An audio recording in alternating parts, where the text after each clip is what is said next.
मैं कल की रैली के बारे में और कुछ जानकारी आपको देना चाहता हूं। कल की रैली व्यक्ति केंद्रित रैली नहीं है। कल इसीलिए नाम रखा गया है लोकतंत्र बचाओ रैली। मुद्दा है लोकतंत्र को बचाना, मुद्दा है संविधान को बचाना। व्यक्ति केंद्रित रैली नहीं है। दूसरी बात मैं कहूं, ये किसी एक पार्टी की रैली नहीं है। कुछ 28 पार्टियां इसमें शामिल हैं।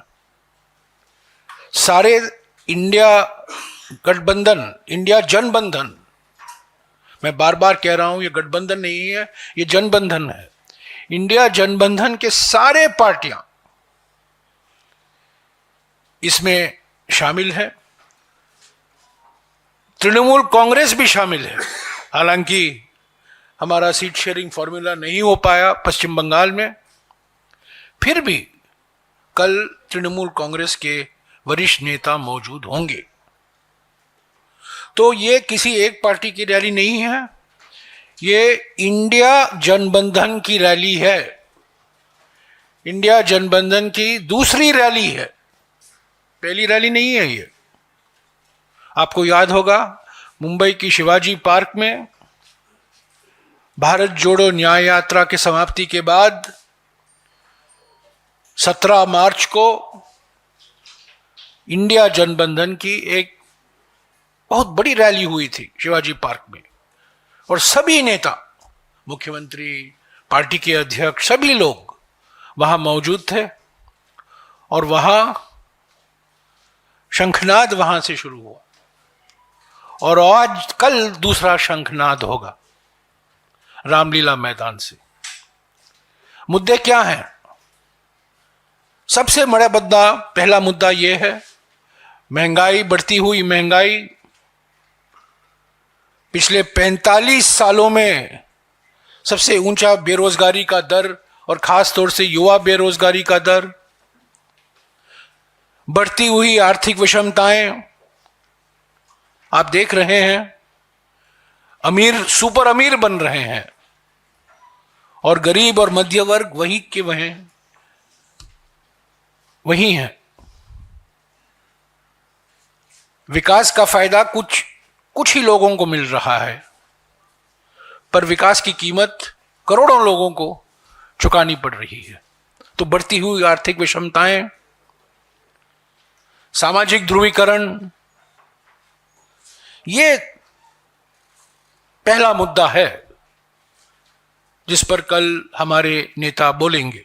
महंगाई, बेरोजगारी, बढ़ती हुई आर्थिक विषमताएं, एमएसएमई का विनाश, और जो बबरिया जी ने कहा, सबसे महत्वपूर्ण बात उन्होंने कहा, जो किसानों पर अपराध किए जा रहे हैं, किसानों पर जो अन्याय हुआ है, किसानों को जो अपमान हुआ है। 700 किसान शहीद हुए थे किसान आंदोलन में, उस शहादत को नजरअंदाज किया गया है। चंदादाताओं का सम्मान हो रहा है, पर अन्नदाताओं का अपमान हो रहा है। तो यह पहला मुद्दा है। दूसरा मुद्दा है जिस तरीके से विपक्ष की पार्टियों को निशाना बनाया जा रहा है, केंद्रीय जांच एजेंसियों का दुरुपयोग हो रहा है।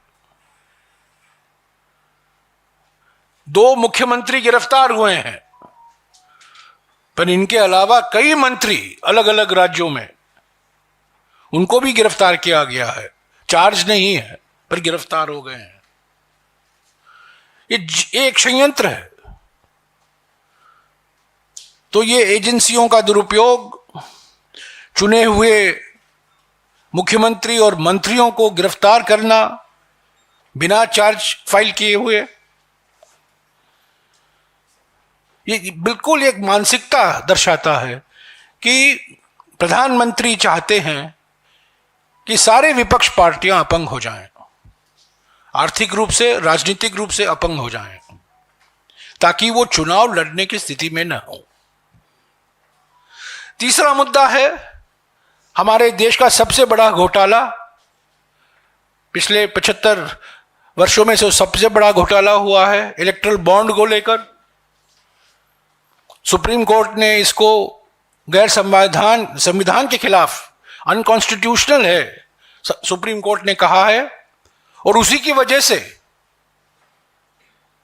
प्रधानमंत्री ने अपने वकील दोस्तों को भड़काकर सुप्रीम कोर्ट को अभी धमकी देने में लगे हुए हैं, क्योंकि वो डर गए हैं 8,200 करोड़ जो चंदा मिला है।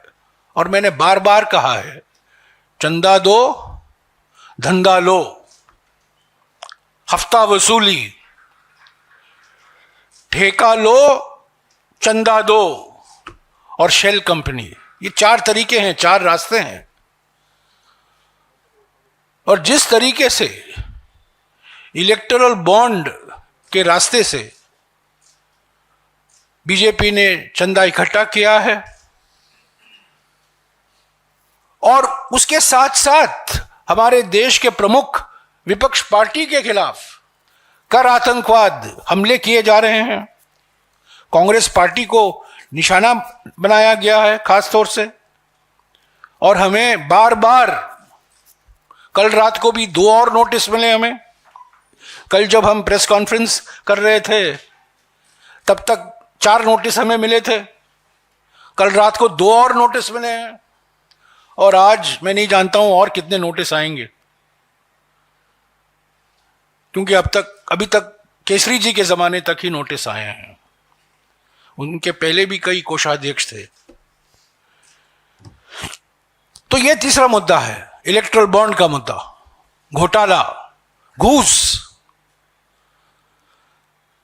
चौथा मुद्दा मैं कहूंगा संविधान बचाना, लोकतंत्र बचाना और संविधान बचाना। संविधान खतरे में है। बीजेपी के नेता, आरएसएस के नेता कह रहे हैं कि इस संविधान को वापस हमें लिखना है, यह संविधान का कार्यकाल समाप्त हो चुका है, एक्सपायरी डेट हो चुका है, एक नए संविधान की जरूरत है। और जो संवैधानिक सिद्धांत हैं, पंथ निरपेक्षता, समाजवाद, सामाजिक न्याय, ये सब खतरे में है, क्योंकि ये संविधान खतरे में है।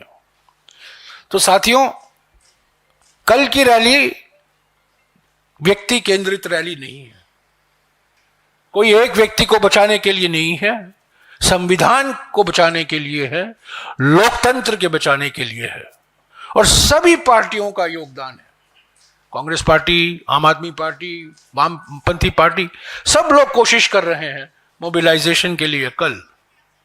और हमें पूरा विश्वास है कि रामलीला मैदान, सिर्फ रामलीला मैदान में नहीं, पर रामलीला मैदान के आसपास भी लोग हजारों में मौजूद होंगे, और एक प्रभावशाली संदेशा जाएगा लोक कल्याण मार्ग को, जो पहले रेस कोर्स रोड कहा जाता था, अभी लोक कल्याण मार्ग कहा जाता है, कि उनका समय अभी हो चुका है। जनता उनसे छुटकारा चाहती है, जनता, देश की जनता चाहती है लोकतंत्र बचे, संविधान बचे, निष्पक्ष चुनाव हो, और ये जो बार बार विपक्ष पार्टियों के खिलाफ बिना मतलब के राजनीतिक साजिश रचाई जा रही है, ये बंद करने का संदेश आ जाएगा कल के रैली से। हमारे पार्टी की ओर से कांग्रेस अध्यक्ष जी मल्लिकार्जुन खड़गे साहब, राहुल गांधी जी और बड़े नेता, वरिष्ठ नेता सभी मौजूद होंगे। मुझे जानकारी मिली है कि शरद पवार जी आएंगे, तेजस्वी यादव जी आएंगे, उद्धव ठाकरे जी आएंगे, सीताराम येचुरी होंगे, डी राजा होंगे, अखिलेश यादव जी होंगे, फारूक अब्दुल्ला साहब होंगे, महबूबा मुफ्ती जी होंगी, दीपांकर भट्टाचार्य सीपीआई एमएल वहां होंगे, झारखंड के मुख्यमंत्री चंपाई सोरेन होंगे, ऑल इंडिया फॉरवर्ड ब्लॉक के जी देवराज होंगे, असली लोकदल, याद रखिएगा, असली लोकदल के सुनील सिंह होंगे, और तमिलनाडु के 3-4 पार्टियां और केरला के 2-3 पार्टियां रहेंगी। कुल मिलाकर मैं समझता हूं कल 27 या 28 पार्टी के नेता रामलीला मैदान में मौजूद होंगे। डीएमके त्रिची शिवा आएंगे, स्टालिन साहब की जानकारी नहीं है पर डीएमके होंगे त्रिची शिवा, और टीएमसी से डेरिक ओब्रायन होंगे। तो सारे पार्टियां जो पलटी के हैं वो पार्टी नहीं है, पलटी किए हुए पार्टी एक तो आप जानते हैं जेडीयू, वो नहीं है। आरएलडी ने भी पलटी किया है पर आरएलडी वो तो नकली आरएलडी है, असली आरएलडी तो हमारे साथ है। तो आरएलडी के संजय सिंह, सुनील सिंह जी होंगे, और हमारे ओर से मैं फिर से कहूंगा कांग्रेस अध्यक्ष जी, आदरणीय कांग्रेस अध्यक्ष जी मल्लिकार्जुन खड़गे जी और राहुल गांधी जी दोनों इस रैली को संबोधित करेंगे। Stay ahead with our cutting-edge news app. Instantly access the latest shorts in just 1 minute and breaking news in just 50 words. Download now for a smarter, faster news experience.